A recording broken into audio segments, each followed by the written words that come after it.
जय जगन्नाथ दर्शक बंधु आज डिसेम्बर 19 तारिख शुक्रवार मुझे आसी जाइए आज दिन केतोटी गुरुत्वपूर्ण खबर से भिडियोटी को शेष जाए देखंतु एवं आपण मानक भल पाइबा स्वरूप वीडियो को गोटे गोटे लाइक कर दियंतु आ एथि सहित हम चैनल को जदि नुआ आसीचंती ताले चैनल को सब्सक्राइब करी साइड रे थिबा बेल आइकन को ऑल रे सेट कर दियंतु जहा फल रे हमर प्रत्येक न्यूज आपण सर्वप्रथम पाई परिबे। तेबे चलंतु आज दिन केतोटी गुरुत्वपूर्ण खबर ऊपर नजर पकाइबा। तेबे प्रथम खबर है राज्य रे असह्य शीत आगामी 2 दिन जाए जारी रहिबो घन कुहुडी। सूचना मिलिछि सारा राज्य रे असह्य शीत लहरी जारी 10 डिग्री तले 10 सहर तापमात्रा तळमुहा पारद जोगु सारा राज्यर जाडरे थरुची। रात्रि तापमात्रा हेतुक ह्रास पाइबा कारणरू सन्ध्यारू शीत माड़ी आसुची। गत 24 घंटारे राज्यर 10टी सहर तापमात्रा 10 डिग्री तले रहिछि। गत 24 घंटारे 5.7 डिग्री सह सिमिलगुड़ा राज्यर सबुठारु ठंडा सहर पालटिछि। गत किछि दिन हेबो किछि स्थान रे तापमात्रा 2 ରୁ 3 डिग्री ह्रास पाउथिबारु शीत अपेक्षाकृत बढ़िछि। तथा आगामी 2 दिन जाए घन कुहुडी स्थिति जारी रहिबो। आ कोरापुट कंधमाल सुंदरगढ़ जिल्ला को घन कुहुडी पई येलो वार्निंग जारी करा जायछि। परवर्ती खबर आसंता मार्च रु लागू हेबा ईपीएफओ टंका एटीएम किंबा यूपीआई रे उठाण सुविधा।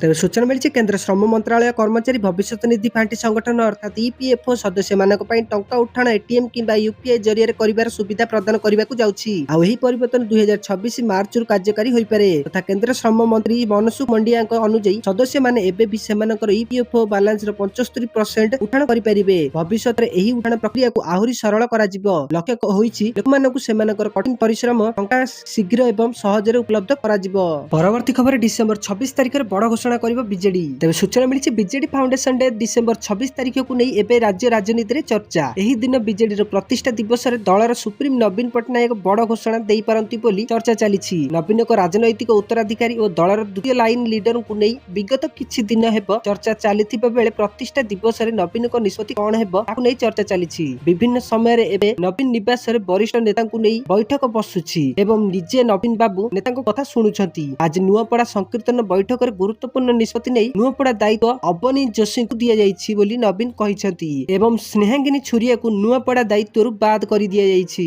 परवर्ती खबर टिकट कन्फर्म को नै बदलिले ट्रेन नियम। तेबे सूचना मिलिछि अनेक भारतीय रेल ट्रेन रे निश्चित टिकट पाइबा आउ सहज नुहे। लक्ष लक्ष यात्री प्रतिदिन यात्रा करंती एवं चार्ट प्रस्तुत हेबा पर्यंत निश्चित होइजिबो बोली आशा करी बहु संख्यक यात्री अपेक्षा किंबा आरएसी टिकट बुक करंती किंतु एहा प्रायतः हुए नहीं एवं शेष मुहूर्त पर्यंत टिकट अपेक्षा तालिका रे फसी रही थाए। एही परिस्थिति यात्री माने सेमानकर बैग पैक करी स्टेशन को जिबाकू बाध्य हुअंती एवं जदि टिकट कंफर्म हुए नहीं तबे आपनको निराश होई घर को फेरिबाकू पड़िथाए। पूर्वरु एही समस्या आहुरी खराब थिला कारण ट्रेन छाड़ीबार मात्र 4 घंटा पूर्वरु रिजर्वेशन चार्ट प्रस्तुत करा जाउथिला। एही समस्यार समाधान पई रेल बोर्ड चार्ट समय संशोधन करिछि। एबे रेलबाई आउ गुरुत्वपूर्ण पदक्षेप नेइछि।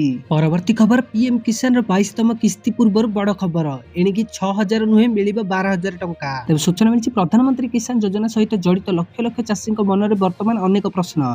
किसान सम्मान निधि 22तम किस्ती आसिबा पूर्व सबुठारु गुरुत्वपूर्ण प्रश्न हेउछि वार्षिक राशि 6000 ରୁ 12000 को वृद्धि पाइबो कि।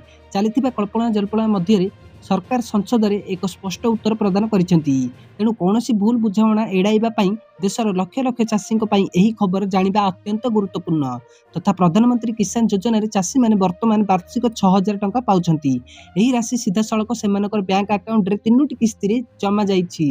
डिसेंबर 2025 रे एक संसदीय कमिटी एही परिमाण को 12000 को वृद्धि करबाकू सुपारिश करितिला।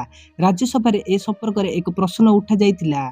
कृषि एवं कृषक कल्याण राष्ट्र मंत्री रामनाथ ठाकुर स्पष्ट भाव में कही जे सरकार पाखरे वर्तमान एही परिमाण वृद्धि करिवार कौनसी प्रस्ताव नहीं। यार अर्थ हेउछि वार्षिक प्रधानमंत्री किसान परिमाण 6000 ही रहिबो। परवर्ती खबर रेल रे बदलिले नियम एबे देबाकू पड़िबो अधिक टंका। तेबे सूचना मिलिछि एबे यात्री गणिबे अधिक नोट आसीगला नुआ रेल नियम। रेल मंत्री अश्विनी वैष्णव गतकाली संसद रे कहिथिले जे निर्धारित सीमा ठारू अधिक सामग्री वहन करिबा पई ट्रेन यात्री मानक ठारू अतिरिक्त देय आदाय करिबाकू पड़िबो।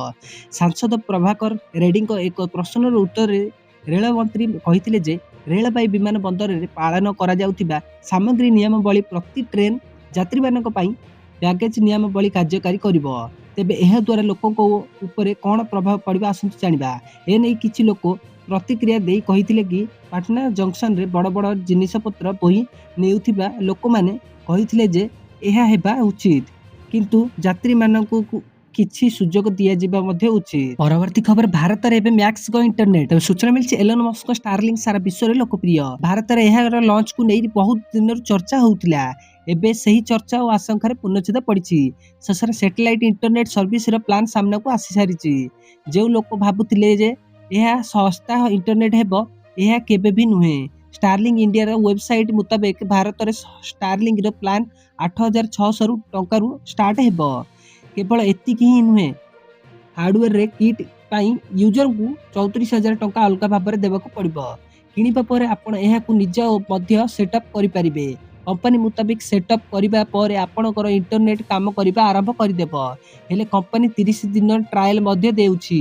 ଷ୍ଟାରଲିଙ୍କ ଦାବି ଯେ ଏହି ସର୍ଭିସ 99.9% ଅପଟାଇମ୍ ସହ ଆସିଥାଏ ଏବଂ ଇଣ୍ଟରନେଟ୍ ଡିଷ୍ଟର୍ବାନ୍ସର ପ୍ରଶ୍ନ ହିଁ ନାହିଁ।